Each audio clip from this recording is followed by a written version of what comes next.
of May, but Tuesdays mean it's time to visit with Ron, the car guy. The man, the myth, the legend is joining us right now. And we have to slam the brakes on. That's right. That's right. We got to come to a stop at some point. And this is it right now. This is. We've talked about different brake stuff in the past, but what I find is a lot of people, they don't even understand the basic, like how brakes work. You know, they've heard the term brake rotors, they've heard the term brake pads over their life, but they don't really understand exactly what they do. And brakes, I found this a little interesting. Brakes are the #1 repair performed on cars across the country. And if you talk to a parts store and ask them, you know, what's the #1 thing that you sell? I mean, I would have thought it's like oil and filters. Yeah. Right. Brake pads. I didn't know that. Are we being too hard on our vehicles? Are the roads not where they need to be, so we're using them more, or traffic's just getting I've crazier? seen you drive. Yeah, I know. So, I'm not talking you're about exempt, me.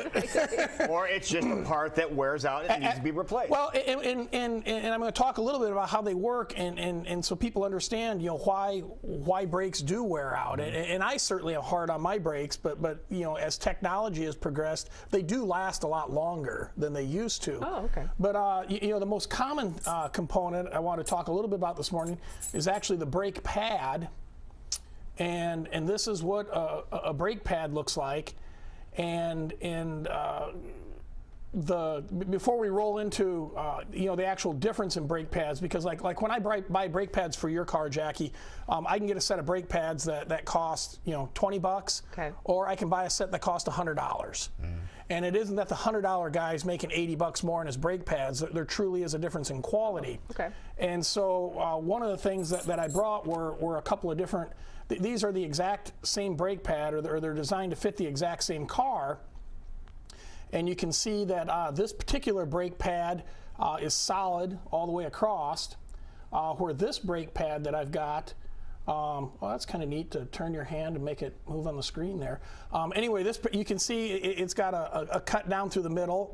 That's made to allow heat to dissipate, allow gassing that builds up when the brakes are applied to leave. It's got a little bit more of a chamfered edge on there to reduce noise. And so if you've ever had brakes done on your car and the new brakes squeak all the time, it's almost always a result of the difference in how the pads are built. You know, the $20 pads are going to make all kinds of noise. They're going to squeak. They're going to throw the black dust all over your car. And the $100 pads are going to work more closely to how the car was when it was brand new. Okay. So it's you know, skimping on the cost of brake pads certainly isn't worth the money. But will they both do the job? They will both stop the car, absolutely. And are you usually given the option when you go in and get your brakes taken care of, or do they just throw some on there? You know, I've heard it both ways. I don't like to give the option of the cheaper brake pad, because then when it makes noise or wears out in 15,000 miles, you're back and you're upset. But, right. but certainly if you're looking at having brakes done in your car and you think the price is expensive, or you just can't afford it at that time. Or you're selling it. Absolutely, absolutely. We run into that. People will buy a used car and they'll come in, they're like, these brakes make noise, and you take it apart and it's got brand new cheap pads on it.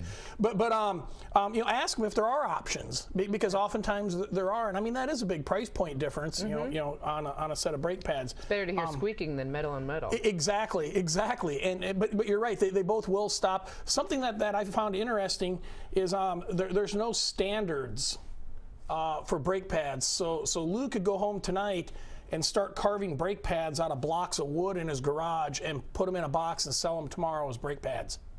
There's no. Have you ever tried wooden brake pads before you knock them? No. All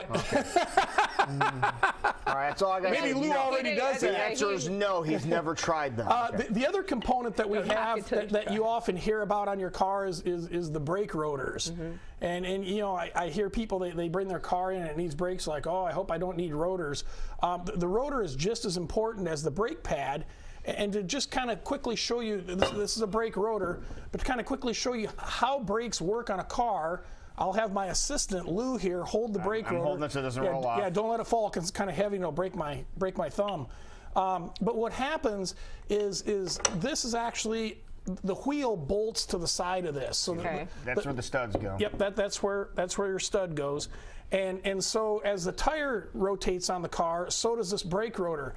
And when you push down on the brake pedal to stop, there's a clamping device called a caliper, but it takes these brake pads and it squeezes them against the rotor. So if you've ever opened the lid to your washing machine before it's done spinning, you go to try to put your hand in there to slow it down, or maybe you shouldn't do that. I've done it a time or two. And it builds up heat, it builds up friction because you're rubbing against something that's turning.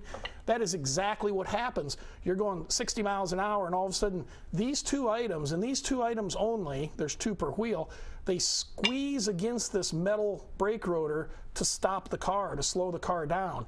And so we're asking an awful lot out of these 2 components as well as the rotor. So over time, the friction of those rubbing on there causes the rotor to become thinner, to wear down.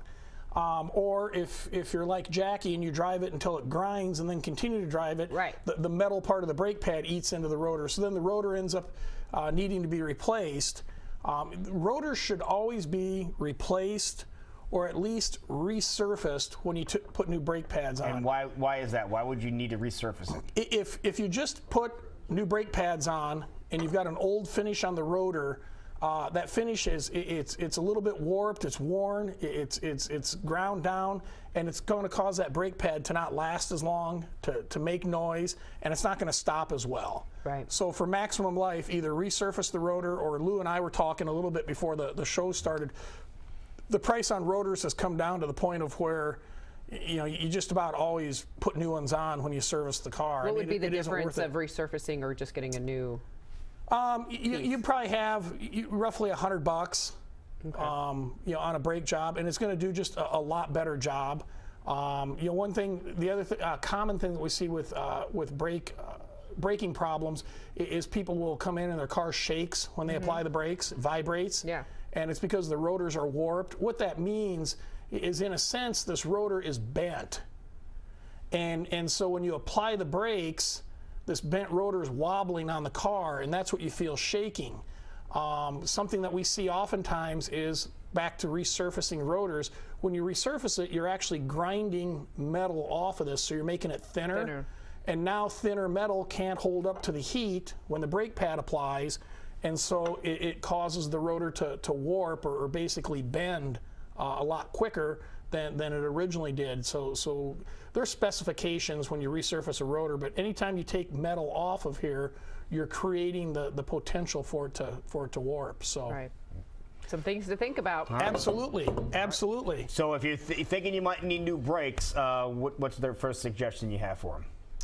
Get them. Okay. Yeah, because it's a safety issue. If it's making noise because of that little metal thing squeaking away on you. Yeah, have them checked. Have your, if your brakes don't feel right, the pedal feels spongy.